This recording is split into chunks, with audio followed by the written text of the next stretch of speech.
Good morning बच्चों, आप सभी का क्लास 4 में हिंदी विषय पर स्वागत है। बच्चों, हम लोगों ने पिछले वीडियो में वाणी की पहचान नामक लेसन का अध्ययन किया था। उनमें से 2 या 3 पैराग्राफ हम लोगों ने पढ़ लिए थे। अब उसके आगे हम लोग देखेंगे। और इसकी कहानी यह थी कि एक महात्मा थे और वे जन्म से ही अंधे थे। एक दिन जिस जंगल में महात्मा जी रहते थे, उसी जंगल में एक राजा रास्ता भटक जाते हैं, है ना। अब उसी के आगे हम सभी देखते हैं। महात्मा जी बोले, बैठिए राजन, विश्राम कीजिए। जब राजा उनसे अपने सेवक और मंत्री के बारे में पूछते हैं तो महात्मा जी उनको बैठने के लिए बोलते हैं और विश्राम करने के लिए बोलते हैं। इस कुटिया का आतिथ्य ग्रहण कीजिए, मतलब सादर सत्कार ग्रहण कीजिए। आपने अपने को राजपुरुष कहा है। आपको खोजने आए दोनों व्यक्तियों ने भी अपने आप को राजपुरुष कहा था। वे बोलते हैं कि आप भी अभी अपने आप को राजपुरुष बता रहे हैं, और आपको जो 2 व्यक्ति खोजने आए थे वे भी अपने आप को राजपुरुष बता रहे थे। लेकिन मैं बताता हूँ कि आप कौन हैं। वे महात्मा बोलते हैं, लेकिन मैं बताता हूँ कि आप कौन है और आपको खोजने वाले दोनों व्यक्ति कौन थे, है ना। तो सबसे पहले तो आपका कोई साधारण कर्मचारी खोजने आया। वो महात्मा जी राजा से बोल रहे थे कि सबसे पहले कोई साधारण कर्मचारी, साधारण व्यक्ति खोजने आया था। फिर आपका मंत्री आया और अब आप आए हैं, है ना। वे बोलते हैं कि आप इस देश के राजा हैं, हमारे संरक्षक है, हमारे क्या पूरे प्रजा के संरक्षक हैं या सुरक्षा करने वाले हैं।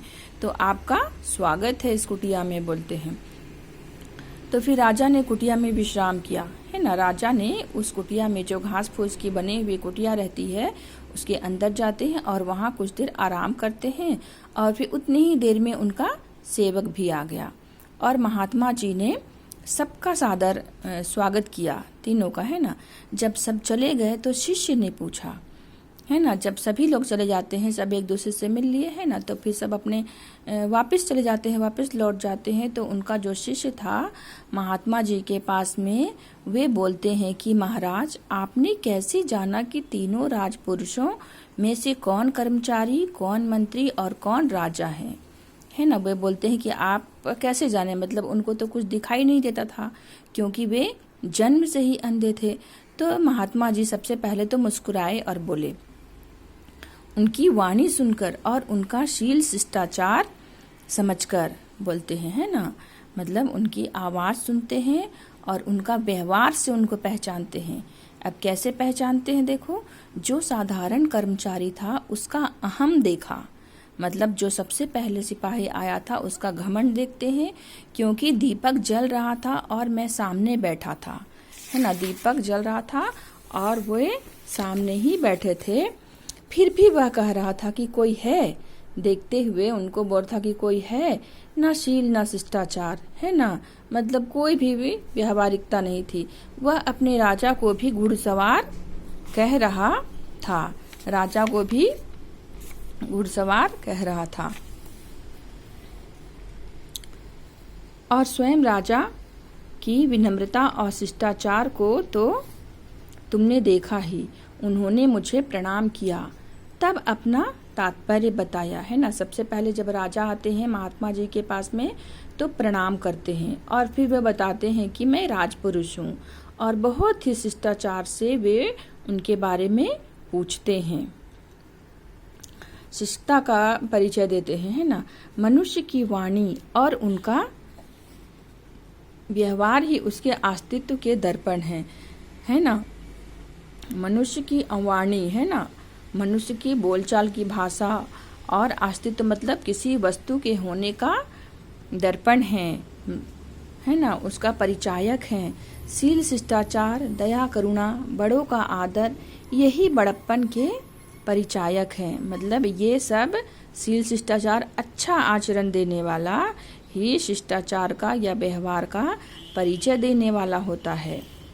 छोटा व्यक्ति कोई छोटा सा पद पाकर भी अहम से फूल जाता है है ना। बहुत सारे व्यक्ति होते हैं जो छोटा सा पद पाते हैं या छोटी सी कोई भी नौकरी मिल जाती है तो वे बहुत ही घमंड करने लगते हैं, परंतु बड़ा व्यक्ति बड़ा पद पाकर भी नम्र हो जाता है, मतलब उसके व्यवहार में कोई परिवर्तन नहीं होता है। वे बहुत बड़ा पद भी पा लिया है, अगर व्यवहारिकता व्यक्ति अच्छा व्यक्ति तो उसमें घमंड नहीं होता है। जैसे फल से लदा हुआ वृक्ष है ना, फलों का भार बढ़ता है, वह नीचे झुक जाता है। आप लोगों ने भी कोई वृक्ष देखा होगा जिसमें बहुत सारे फल लगे हुए हैं, तो वो वृक्ष कभी सीधा नहीं रहेगा, हमेशा झुका ही हुआ रहता है ना। और जितना फल लगता है उसमें, जितना फलों का भार बढ़ता है, वह नीचे ही झुकता जाता है, नीचे ही झुक जाता है। वह घमंड से ऊपर नहीं सीधा होता है। फल पाकर झुकता सदा, यही वृक्ष की रीत, देकर सब कुछ जगत को रहता सदा विनीत। जब फल पाता है वृक्ष तो हमेशा ही वृक्ष का झुका हुआ रहना, यह क्या है, उसकी रीत है, यह उसकी रीत है। और देकर सब कुछ जगत को, मतलब सभी कुछ संसार को दे देता है, फिर भी वह सदा विनम्र रहता है ना, घमंड नहीं करता है। तो आज के लिए इतना ही। उम्मीद करती हूँ कि आप सभी को ये कहानी अच्छी लगी और अच्छे से समझ में आ गई। धन्यवाद।